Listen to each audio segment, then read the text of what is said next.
and welcome to your second anatomy lecture. So if you guys are following along with these videos, it's exactly what you're supposed to be doing. Checking out the PowerPoint, scrolling through as I talk about them in the videos. And then again, this is where we're getting the bulk of that study information from. So keep it up, you're doing a great job.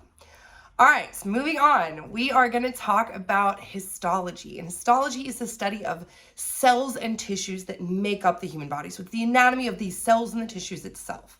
So before we can actually start talking about what we're made of, we literally have to break it down to the cellular level. And that's what we're going to do here with histology. So tissues, remember from last week's lecture, are, again, a group of similar cells working together in a function, right? To have some kind of functioning purpose, okay? And that's what these tissues are going to be. Now, we are 4 different types of tissues in our human body. We have the epithelial tissues, and epi means on top. So you can think of this as like your outermost layer of your tissues, right? Anything that's usually going to be exposed to the outside environment, that's probably going to be an epithelial tissue. So really that's lining and going to be covering.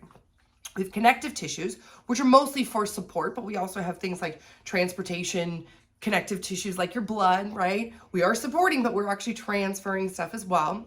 We've got muscle tissues, which should not be shocking, right? It's used for motion, for movement, as well as your nervous tissue, right? Which is going to be used for your control. It's going to be sending your signals everywhere you need to go, everywhere they need to go. All right, so now, like I said, epithelial, this is going to be your covering layer. So basically anything that has some kind of body cavity that's open to the outside environment is going to be covered by epithelials. Now, not only are they used for covering, they are also forming most of your glands. So any kind of secretions that you're probably going to have out of these glands are specifically probably going to come from epithelial tissues. Now, epithelial tissues are not just for the lining and the covering. They have many different purposes, including protection, absorption, secretion, like those glands we talked about, ion transport, filtration, also any kind of slippery surface that you need. A lot of your mucus layers, right, in certain parts where you need to keep it moist and you need to keep it lubricated, that's probably going to be, again, those epithelial cells. Now, taking a look at our actual epithelial cells, you can see here, this is your what's called an epithelium. Just below it, you've got your connective tissue. That's going to have your veins, your nerves, your arteries, all that stuff. The basal region right here, usually basal means bottom, right? We're going to talk all about the different type of cell junctions, and there are numerous ones. And that's because these epithelial tissues are talking to each other. They're talking to each other and they are interconnected. And that's what you can see right here. That's what's known as cell junctions, right? Basically these connection points between, here we go, 2 different cells. Right in here are going to be those cell junctions. Anything that you need to send from one cell to another, any kind of information, nutrients, ions, anything you might need to transfer through, including signals as well. Now up top here, we can see these are known as microvilli. Villi essentially just means kind of like finger-like little projection, and microvilli means small little finger-like projections. These slightly larger ones, which you guys are probably really familiar with, are cilia, right? Kind of like flagella, but these are smaller and multiple, and these are cilia. And usually these are going to be for kind of helping things move down. So like, especially like in your intestines and stuff, you got a lot of cilia because we need to move things along. You also have microvilli because microvilli increase surface area. So that surface area, instead of having a flat surface, microvilli are really important for increasing that surface area. If you're trying to do things like digestion, right, absorption, right, any of that, you really want to have lots and lots of surface areas. But we're going to get there. We're going to get there. Now, what is holding these cells together, right? We are forming our first layer. So really the epithelial cells is if we're coming from the outside and we're now starting to go down and down and down. And so you do need to kind of, you know, especially if they're going to be used for lining and protection, right? We need to make sure that they're close together. They're attached. And so that's really what's going to be holding them together, these adhesion proteins. And that's what you can see right here. Essentially what we're doing is we're linking these plasma membranes together. Hopefully you guys remember from regular biology that animal cells like us, all right, squishy plasma membranes, well, you can actually connect these. Remember, they're just made of lipid bilayers. So really it's kind of easy to connect them. But when you don't actually want them to be a whole, you do want them to be separate but still have a passageway. That's what you want these special cell junctions for. These are basically going to be little tiny connections between the two cells. And there are tight junctions, adherent junctions, and gap junctions. So we're going to go into those right now. So let's talk about the first one, the tight junctions. Essentially, we're making the intercellular, or the space in between the cells, really, really small, right? We are trying to get that as close together. So what we're going to be doing is we're closely going to be kind of almost like Velcroing the two cells together. And that's what you can see right here. It's almost a layer of these tiny little like suction cups that are going to, right? And because they're basically layered all throughout the cell in multiple layers, we're going to be able to not only have multiple ones going across horizontally, but vertically as well. So that's really going to help us stick these two cells together. And that's what you can see right here. Basically, these are one of our tight junctions. That's our intercellular space, really, really small, because we're trying to reduce the space in between the cells. We really want them to be tight junctions. That's why they're named tight junctions, right?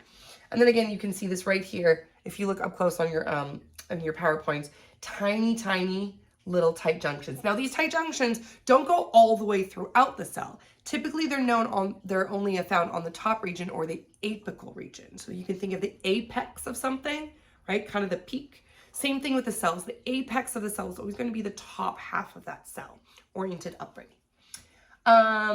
These are also super important for preventing things from passing between cells. Yes, I did talk about how we want to send things through, from multiple cells sometimes, but you don't want to send everything through. You don't want to deplete one cell because you've sent everything through. So you really do want to control what you're sending through each of these cells. And that's what these tight junctions are really good at. They kind of keep check of, yeah, we're keeping close together. We're reducing that intercellular space, but we're also making sure that we prevent certain things from coming out of our cells that we don't want to. Like, you don't want your nucleus wandering around, right? You want to keep those inside your cell. So we want to keep certain molecules, certain properties of our cell. We want to keep them in our actual cells. Adherent junctions. These are like your main anchoring junctions. Adhering, right? You're adhering together. And this is going to be the bulk of the cell, kind of like in the middle of the cell, like the center of it, keeping everything right there. Not so much the top or the bottom, but really anchoring right at that center point. So you can't have that split. These are typically known as transmembrane linker proteins. And that's because transmembrane, you're going through the membrane, and linker proteins is because you're linking up. So you're trying to get that nice, sturdy, you can't pull apart kind of junction, right? That tight, not tight. You're adhering to the next cell. Now you can see these little plaques right here, right? These are those plaques, right? Those desmosomes, one on either side. Now they do connect these plaques. Basically, they connect them with these kind of linker proteins on the inside here that link up and kind of, again, hold on to each other. These are known as cadherins, right? So yes, it's an adherent junction, but they have cadherins, which are those linker proteins that actually do the holding on. Now those are in between the two cells on either side of the plaque, right? In between the two cells. Now on the inside of each cell, you can see inside of the cell here and inside of the cell here, you're going to have these intermediate filaments, right? These intermediate filaments, and those are always going to be on the cytoplasmic side, the inside of the cell. So your cadherins or your linker proteins are going to be in between the cells, and then your intermediate filaments are going to be in the cells itself. In between the cells, cadherins, intermediate filaments in the cells themselves. And this is all just like support, right? That's what these intermediate filaments are doing. They're supporting so that these plaques essentially don't get ripped off of the cell, right? Ripped out of the plasma membrane, which would be a bad thing. And that's what you can see right here, a bigger picture. The two plaques, right? This would be the desmosome right here. The two plaques, the intermediate filaments, and then you've got your cadherins, those linker proteins right in between the two. And you can see them, this is on the outside right here, but these are two connecting the cells. And those intermediate filaments are kind of going through, and again, they're kind of just holding on. They're giving nice support and structure because you don't want these things ripping out. Okay. Last but not least, we have our gap junctions, and gap junctions are those little passages. Yes, we do need to send things through sometimes, and here's where we're going to do that. gap junctions. It is a junction that has a gap so you can pass through. So small molecules are usually easily transferred through things like glucose, right? Whereas larger molecules like, say, a carbohydrate, right, which is a string of tiny glucoses, but a really long string, right? Probably too large to fit through these tiny little gap junctions. So we're looking at tiny individual small molecules, like a single glucose would probably be fine through these. Let's see, and you can see right here, we've got our gap junctions are going to be on the bottom right here. Tiny little channels, and that's what you can see right here. And we're gonna learn more about channels coming up in the future. But just to rehash, we've got our tight junctions up top, velcroing kind of them together. You've got your desmosomes. That's like the strong anchor. That's really not going anywhere. That's anchoring the middle of the cell. And then right at the bottom, you've got your gap junctions still connecting, but allowing a little passageway for things to pass through. Oh, that little protein right here is known as a connexon. A connexon, right? That is an intramembrane protein that basically allows certain things to pass through, right? But not others. All right, let's talk about the different types of epithelial tissues. Now, your epithelial layer is your top layer, right? So imagine this is the outside environment, meaning it could be the outside environment, it could be still the outside environment, but like say in your lungs or something like that. Obviously not if it looked like this, but any kind of exposure to the outside environment, you're gonna start with those epithelial cells. So this top layer here is all epithelial cells. Now, typically this very top layer here, these are gonna be your dead cells, right? They're just kind of stacking on each other, and that's because we're protecting ourselves, right? If we get this top layer scratched off, it's not really gonna hurt us. Like imagine if you scratch the top of your arm. That's superficial. You guys remember superficial, right? Superficial scratch, right? It's not really gonna do a lot of damage, and that's because we're protecting all of our good stuff way down here and actually even farther, right? So this epithelial cells are going to be that top layer of protection. And therefore, when we look at these are probably going to be kind of dead. These are going to be definitely the newer and more healthy cells. And then as you replenish, it kind of grows off and sloughs off. And that's why we get things like skin flaking. Okay, so to talk about these, we have to classify them. And we actually classify them in their name. And so we start with the first of two classifications. So first off, we talk about the complexity of the layers. So if we're talking about a simple epithelial cell, it is a single layer, right? Simple one layer of epithelial cells. And that's what we can see right here. So the basal surface, remember basal means bottom, right? So we've got cell. The apical surface, the top, right? Basal, bottom, right? So we have a single layer of cells, right? That is simple. If we have stratified means layered, right? So now we are layering our cells. So in this case, the basal surface would be all the way here. Remember, this isn't always of the cell, it's of the tissue layer. Okay, so bottom of the tissue layer, top of the tissue layer. Okay, basal surface all the way down here, stacked. Apical surface, top of the layer right there. That would be the top of that tissue layer. So stratified is at least more than one, two or more.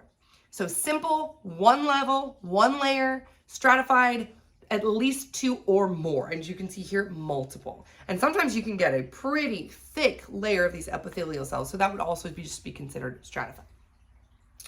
Now, besides the layers, how many layers we also have this shape. So I could have a simple cuboidal epithelial cell, and that would be one single layer of cube-shaped, where's my cube-shaped? Cube-shaped epithelial cells. Okay, I could have squamous. Cuboidal kind of sounds like a cube, right? That's pretty simple. Same thing with columnar, column, right? It's a column. This guy right here. So long and skinny. So square would be much more square, kind of even on both sides. Now, it's not always going to be perfect. You're not probably going to have these perfect angles right here, but you are going to have a shape that is more uniformed in the sides. If we were to stretch that out a little bit, more like this, and again, they're never going to look perfect. They're never going to be like buildings, right? An architect didn't build this with perfect 90-degree squares, but this is in general what we're talking about. You have that columnar, right? Longer than it is wide, column.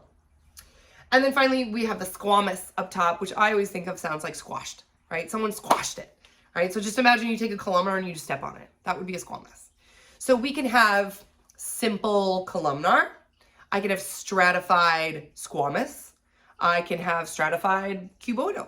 I can have simple cuboidal. I can have stratified columnar, right? So you can have all of these, and basically just by saying those, you know, simple, great, one layer.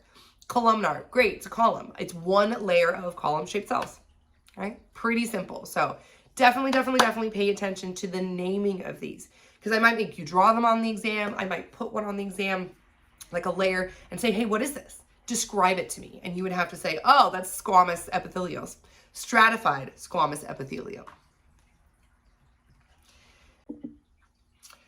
So again, naming the epithelial, you do the layer first, right? Simple, stratified, and then you do the shape after. Cuboidal, squamous, columnar, anything like that. Now, sometimes we actually have accessories on each of these cells. So say you have a fancy cell that's got some cilia on the top of it. You want to include that it has some cilia, because only that apical level usually does, everything else wouldn't. So you want, if you're talking about that one layer, that one level, you would want to include the fact that it is ciliated. So in that case, you would say simple ciliated columnar, right? That was the type of cell. Now, you don't always have to put the ciliated in the middle, and this is kind of where it gets a little bit tricky, and I'm not going to test you guys too much on this, so don't stress if keratinized is supposed to go first or if it's supposed to go second, because you can also say things like keratinized stratified squamous. You can say ciliated simple columnar, but technically you go simple ciliated columnar. Don't ask me why. Again, guys, don't stress too much about this. Just realize if you see keratinized, it's got keratin. You got ciliated, it's got cilia, right? That's all just it's talking about. It's adding a little bit of complexity to the cell and its shape and the complexity of the levels as well. Okay, so sometimes you also have even more special epithelial tissues that don't follow any kind of naming, basically any traditional naming. And that would be, you've got your pseudostratified and your transitional. So pseudostratified is, yes, it's stratified, but it's not evenly stratified like a layer. It's kind of wonky. And we're going to see examples of this in the lab, guys. Do not stress about, you're like, I don't understand what that looks like. We're going to see it in the lab. Trust me, when we do the histology lab, you're going to see it really clearly and it's going to make sense. But it's pseudo-stratified because it's not stratified evenly, you could say that. And then transitional, we're transitioning from one to the other, one type to the other. So that you can't really classify as one or the other because it's a transition, hence transitional. Okay, now we're going to be getting into each of the different types of epithelial cells. Simple squamous, simple cuboidal, simple columnar, stratified squamous, stratified columnar, all of that good stuff, guys. So make sure that you're really making that you distinguish between not only what they do, but where they are as well. So this is a great thing to put on a flashcard. Draw a simple squamous epithelial, right? And then on the back, give me the function and give me where it's from, because this will be on your exam. And trust me, guys, we're going to see this in the lab, but these functions, I know I told you that was mostly physiology. We do still need to know some of these functions, and this is one of them. So here we go. So simple squamous epithelial, these are really good at doing things like simple diffusion, meaning passive diffusion, no energy requirement, small things like oxygen passing through your lungs, right? That's all simple diffusion. You have a higher concentration in the outside air than you do in your blood, you're going to simply diffuse that through. And it's because it's a simple layer. This is going to be a single layer of cells. So that diffusion actually works really, really well. And we are going to see a picture of this in just a second.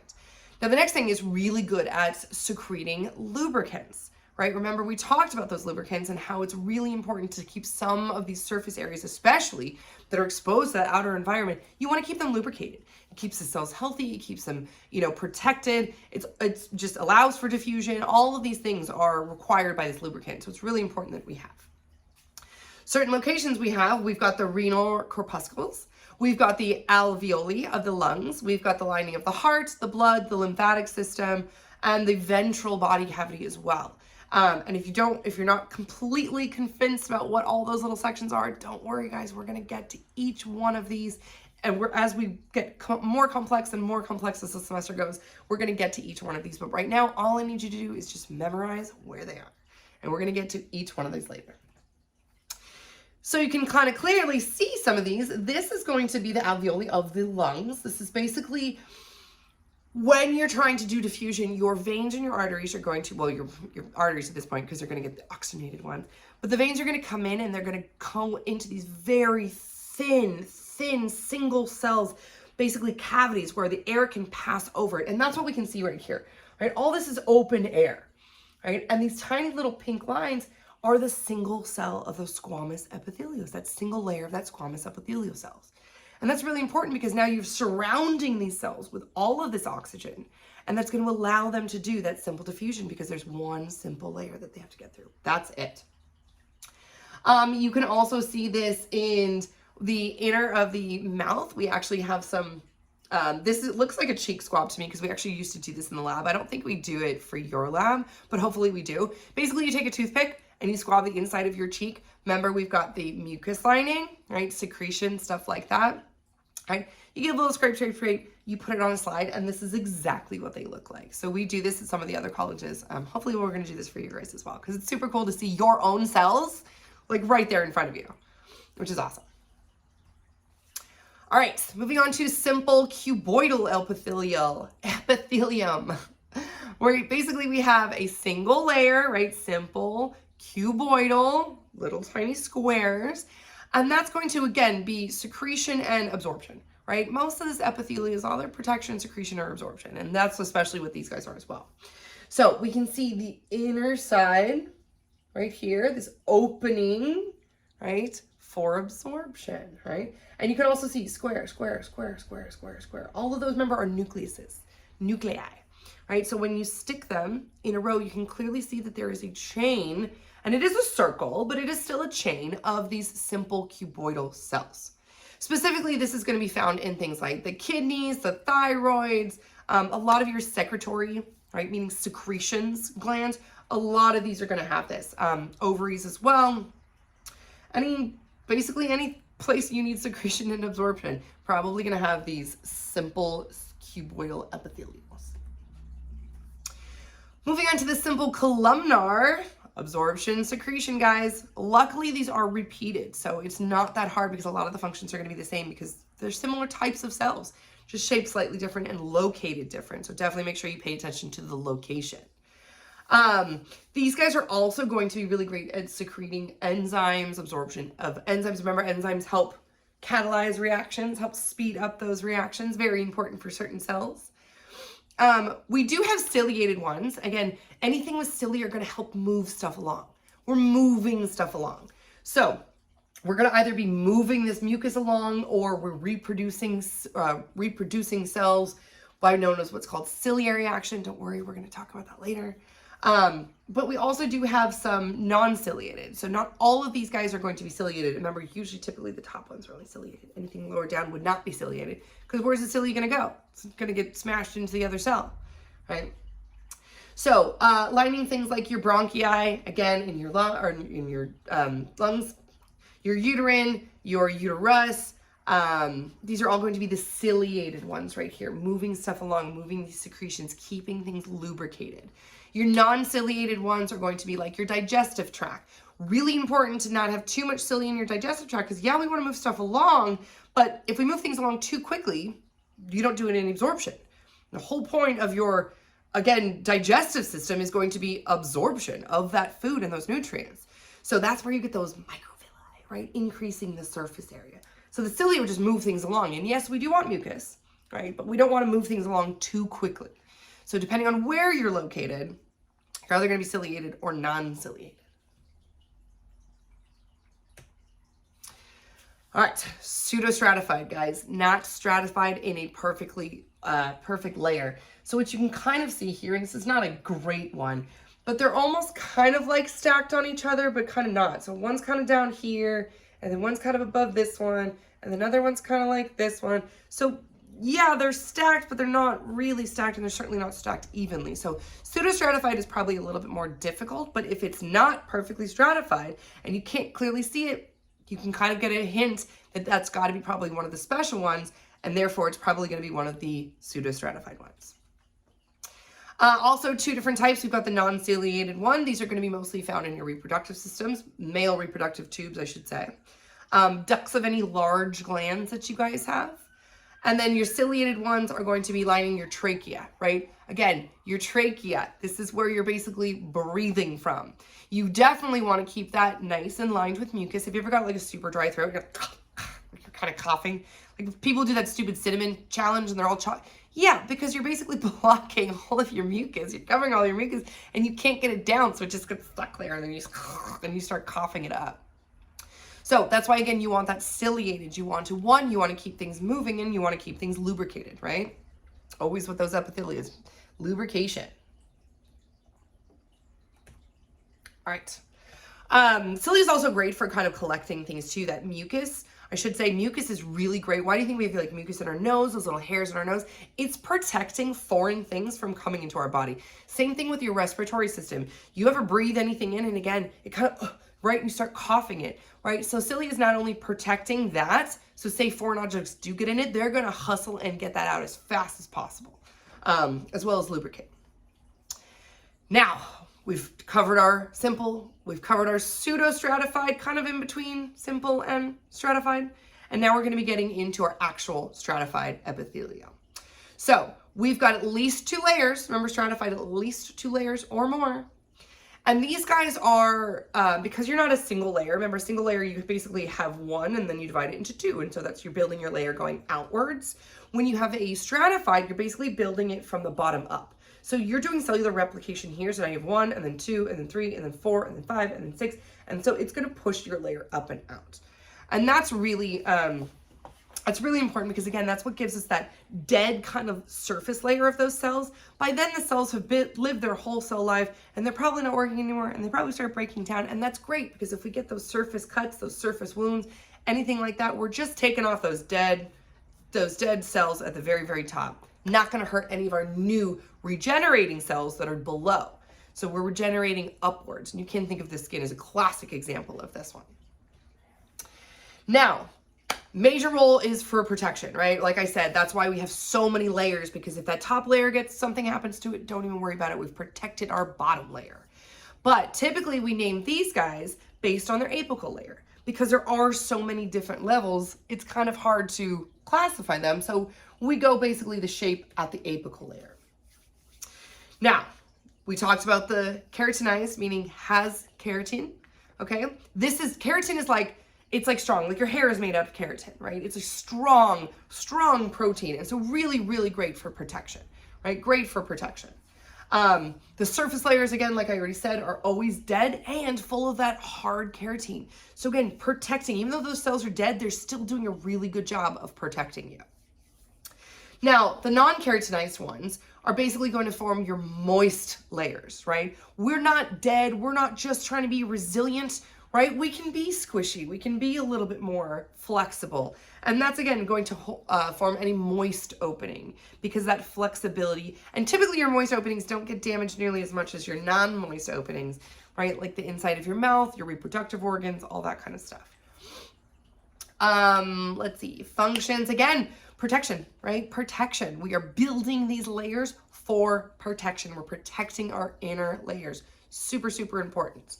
Keratinized ones, that's going to be your skin, guys. That's your epidermis. Nice protective layer, the strongest of your tissues probably, because again, you don't want anything getting into your body. Everything in your body is kind of protected. Remember that homeostasis, right? Protected, maintaining, right? We don't want anything foreign getting in, so you've got to have that really strong protective layer on the outside.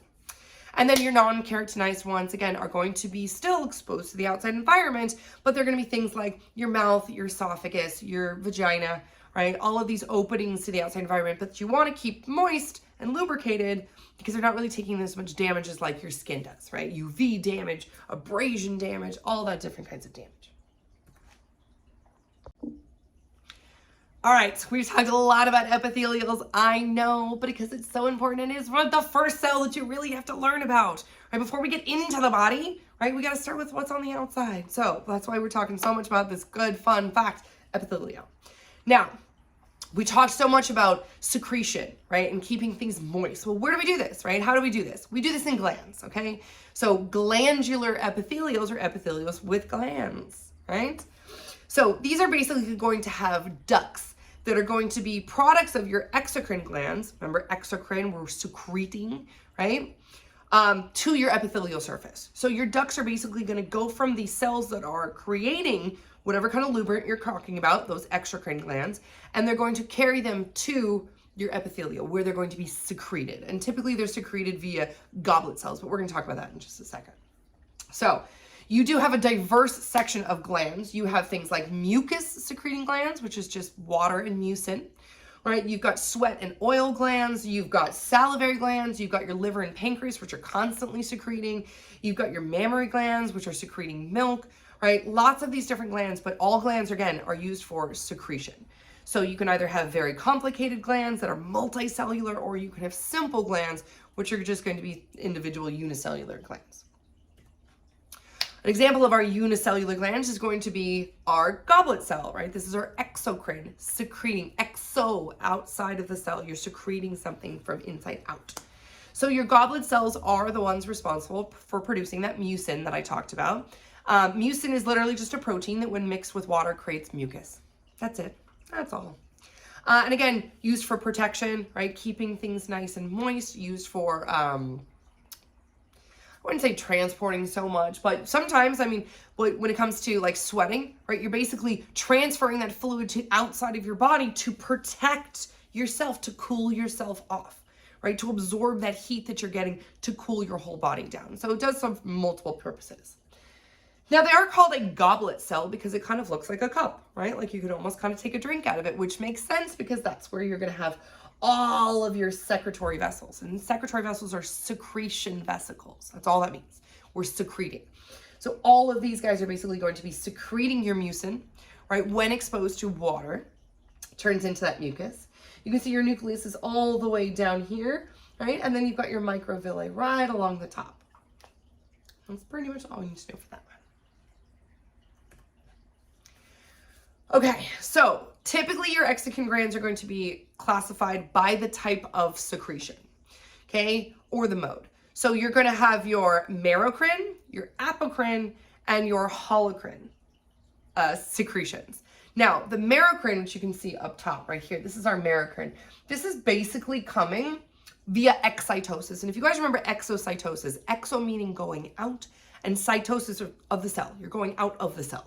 And that's what you can see right here. So all of these basically, guys, they're going to have these little vesicles that come to the side of the plasma membrane, and then they're going to open up, allowing whatever secretion to come out of the cell, and then they close back up. Okay, super, super simple. Okay, so your apocrine secretions is the apical part of your cell, meaning the top part of your cell, is physically removed. It's physically lost. You're not opening up and secreting something from inside out. You're basically chopping off a chunk of it and going, here, take this.